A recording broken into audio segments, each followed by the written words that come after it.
If you're walking into the new year saying you want better health, you want more money, you want more peace, but you keep self-sabotaging, this episode is for you because your results will not rise above your self-worth. We're talking about the real link between worthiness and wealth, why handling or capacity is an identity issue, and the one belief shift that changes what you tolerate, what you charge, and how you show up. And sis, don't forget to leave a review if this hits home. I'll see you inside. Welcome to Midlife Body Reset. Hi, I'm Tiffany Marie, functional pharmacist, life and weight loss coach, mama of two, and 120 pounds down. I divorced my inner fat girl, increased my revenue, and made weight loss simple without Ozempic. If you're ready to ditch the weight while building your business, girl, grab your coffee and buckle up because this is gonna be good.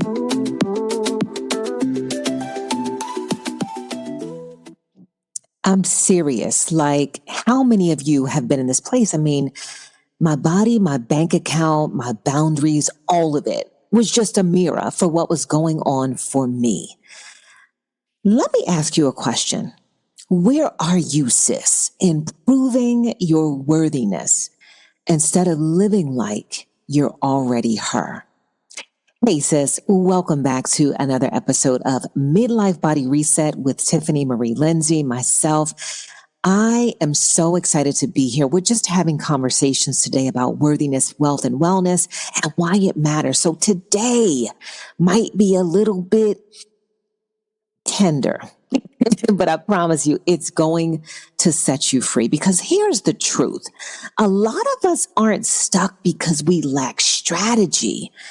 We're stuck because we're underestimating our value. And as we step into the new year, I need you to hear me clearly. Your results will not rise above your self-worth.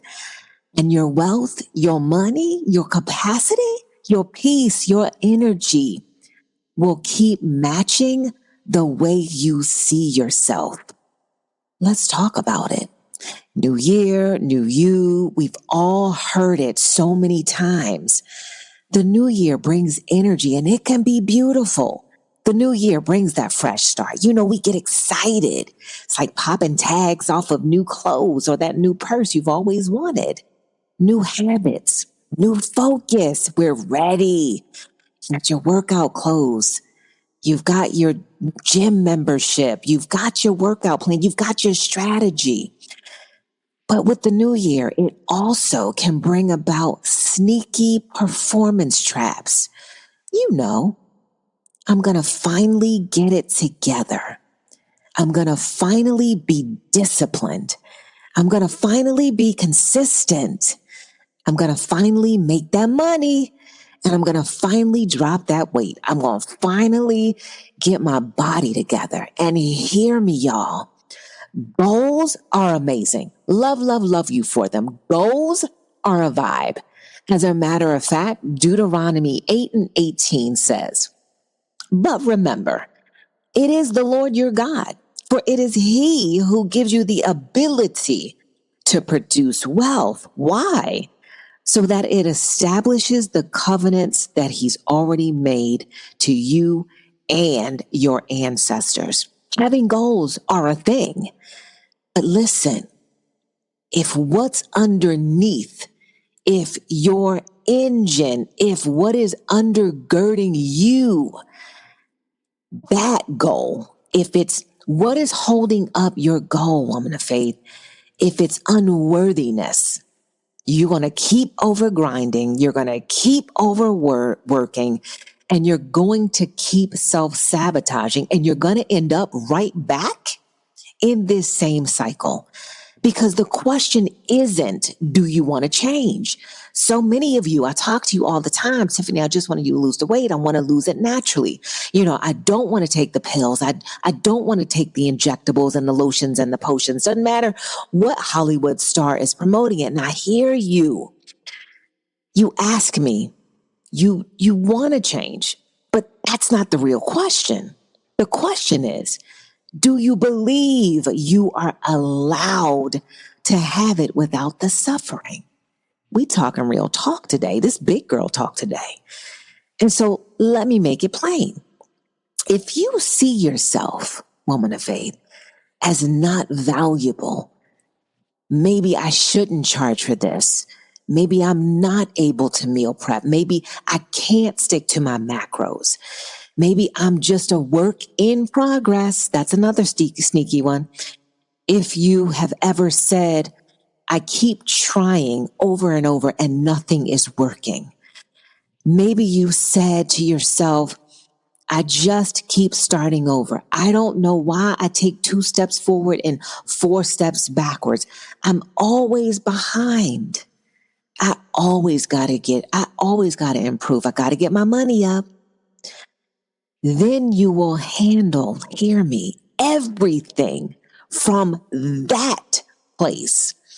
The Bible says, guard your heart, your soul, your mind, your will, your emotions with all diligence. That means don't play around with what you're allowing in, because from that place will flow the issues of your life, no one else's. You'll handle food like you're not safe. You'll handle money like it's running out and like it could disappear. You'll handle relationships like you have to earn somebody else's love. You say things like, well, if I don't eat what he, brought into the house, he might be mad and feel some type of way because I'm not joining in. You'll handle money like I can't give my tithe. I can't give to this event, even though God is telling me. I can't pay someone else's light bill, even though it's on my heart to do. You'll handle money like it could disappear. Now, hear me. I know where some of you may be because that's where I was. You don't know where it may come from. You don't know how you're going to lose the weight. You don't know how to stay consistent. You don't even know if you can get it together. I hear you. How do you know, Tiffany? I hear it all. You'll handle business like rest is irresponsible. Yes, I'm talking to you, Miss Overachiever, burning out. You are doing all the things. And then you'll call it a discipline problem. But it's not discipline. It's identity, because you handle things in direct proportion to how you see you. I can remember a time in my own life, many of you know my testimony. I was over 125 pounds heavier than I am now. And I just felt like I was just this broken woman who just needed fixing. I just thought that like I had a brain flaw, like a defect with the way that I couldn't control myself when I was around sweets or snacks or cakes or pies, or if someone brought something into the house, or I was at an event and, there was a table full of just sweets and sugar and candy and all of the things. I just felt so disconnected. So much so that I just felt like I couldn't contain my appetite. Like I could not control it. I was always overeating, even though I had a strategy and a plan. All of that went out of the window when I would try to be good. And that's where many of you are. You're trying to be good, even into the new year. And so I can remember in my own life, going to the Weight Watchers meetings and just endlessly, it seemed like stepping on the scale and either not losing weight or gaining weight. And it just seemed like that was my day in and day out. I just felt like there was just no end. And so it was painful. The struggle, I can remember not being able to fit my clothes a lot of the times, going to the closet, even at a size 18, even at a size 16, or getting on the scale and thinking that something was wrong with me, the pain of dealing with that. And I can remember, even in those times, feeling so disconnected with me that I was disconnected with other people. And what I didn't realize is I was just mirroring what was happening on the inside of me. And so I can remember I can remember so vividly the feelings, because I was just in such a painful place. And what would happen is when I would see the scale not go down or see the scale go up or see that things weren't changing and, feeling unsafe around food, just feeling like I just couldn't be the woman that I knew God called me to be, I would just spiral and I would just snack even more. I would just eat even more and just say, you know what, I'll just start on Monday. Or I would just confirm through the actions that I was taking, from the thoughts that I was thinking, from the feelings that I was generating, something's wrong with me. And so I am this woman who can't get it together. I am this woman who needs to be more consistent. I am this woman who needs to be more disciplined. Do y'all hear me? I know where you are. And so being disconnected in that season of life was very real for me. And that is why I am sharing this podcast with you. And so in real life, what that looks like, if you were using my framework, this is what happens. Y'all ready? Let's say it's January and you're looking at your goals. You're looking at what you wrote in your journal. You're looking what God can see in your heart. And you're looking at the scale. You're looking at the numbers. You're looking at your life. I know, I've been there. You're assessing it all. And the belief underneath all of that might sound something like this. Oh my God, I am so behind. I should have invested much more money into this. Maybe you say something like, I just can't trust myself. I knew that I couldn't make it. I knew that I couldn't get it together. And then you start judging the arena for which didn't even happen yet. You may say things like, I always mess it up. Other people are so much more lucky than I am. I have so much work to do. I have to be twice as nice and hard to be worthy. I said this before. Well, we're brown. We are of the Black persuasion. We're already behind the scale. The playing field isn't easy. Listen, I've been there. And the feelings that are generated usually are pressure, usually shame, anxiety. Now there's urgency, and now there's burnout, and now you're in a hustle mode, and now you're in fear, woman of faith. And now I'm going to tell you what you do.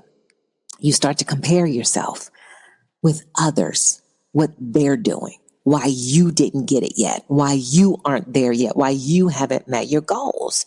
I've been there. And then your reaction looks like something like this. You're over restricting and then you're overeating. So you'll do shakes all week long, or you'll do keto all week long, or then you'll, not do carbs all week long. And then you overeat by the end of the week because you have over restricted yourself. Or you've gone from perfectionism and then you just procrastinate, even in your business, even in your meal prep. If I can't do it right, oh well, I can't do it at all. And so then you prolong or you negate the things that you have to do concerning your meal prep, concerning your macros, concerning planning for your life, for your nutrition. Or you start to overgive and then you resent, right? You resent yourself, the person, the people that you're serving. You start to try to over deliver, or then you start to undercharge, and then you also burn out, working harder instead of working healthier. And what do? You begin to experience the same cycle, different calendar year. You didn't fail, woman of faith. You followed your belief. That's why I always tell my clients, if you want a new outcome, you need a new belief, period.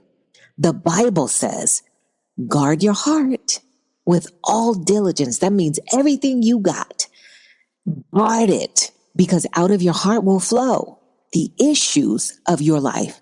Now let's talk about the word handling or your capacity. When we talk about your capacity, it's your ability to handle. It's your ability to handle money. It's a platform. It's a healthy body. It's a peaceful home. It's a strong marriage. It's success. It's visibility. It's all tied to what you believe about yourself. Some of you don't struggle with earning. You struggle with receiving. The receiving, even of rest, receiving of help, receiving of love, receiving overflow, receiving ease. I struggled with this for so long because I was the woman who, if somebody gets in the car with you, or you're getting a ride with someone, or you're the driver, I should say, and the person, after you drop them off at their house, they turn to you and say, let me just bless you with this, or let me give you some gas money. I was the one that said, oh no, I'm good. Oh no, keep your money. And I'm not saying that that is where you are, but I am saying that that is a form of pride, because what you are saying is, I don't need you. I don't need help. You're closed. God says, people will give unto you good measure, pressed down, shaken together, and running over, will men give unto you. So I believe it's just an identity issue, because deep down inside, you've learned, if I'm not producing, I'm not valuable. But you were valuable before you ever even achieved one thing, woman of faith. Your worth is not one, it's not a way of thinking like it's on layaway until you hit your goal weight, or until you hit your income level. So here is a New Year truth for you that I want you to adopt. Just hear me out, and you can start practicing this. I don't handle my life like I'm trying to become worthy of. I handle my life like I already am. And that changes what you tolerate. That changes what you eat.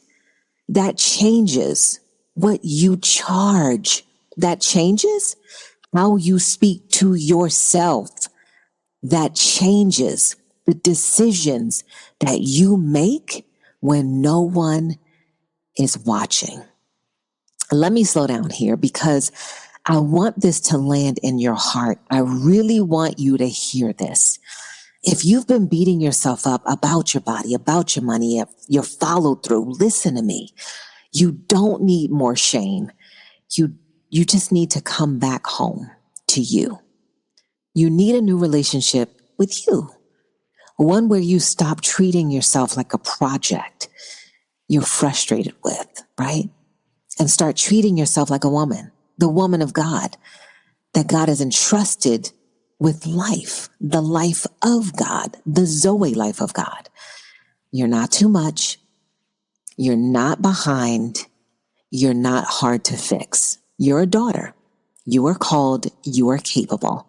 And you're allowed to build wealth in your body. You're allowed to build wealth in your bank account and your boundaries without losing your peace. Before we close, here are 3 simple action steps, because we don't just get inspired, y'all. We just getting after it. 1, name the belief that's running your results. Ask yourself, what do I believe about me that's creating this pattern?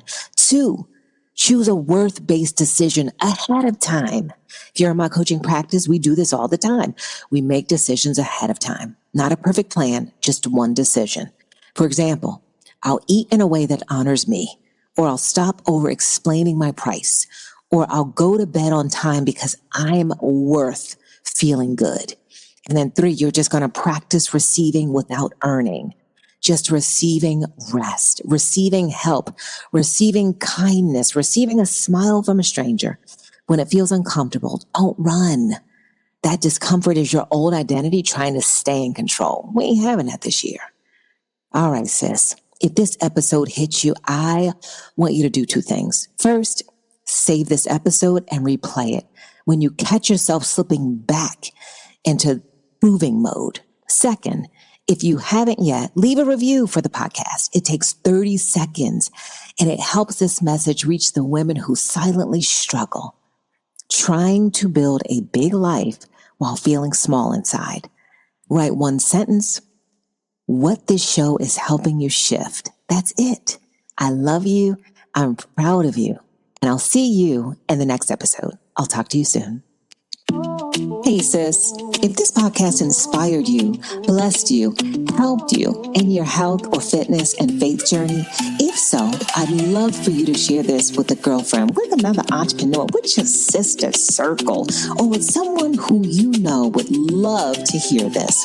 Make sure you take a screenshot and you share it on your Instagram stories and tag me in it at Tiffany Marie RPH. Also, leave a quick review at Apple iTunes. This is the #1 way that I stay encouraged. Also, I want to personally invite you to my private Facebook page. It's called Midlife Body Reset for the Christian entrepreneur, building and scaling her body as she builds and scales her business. Make sure you shoot me a DM if you have questions and you need answers to any of the things that I discuss in my podcast or on our page.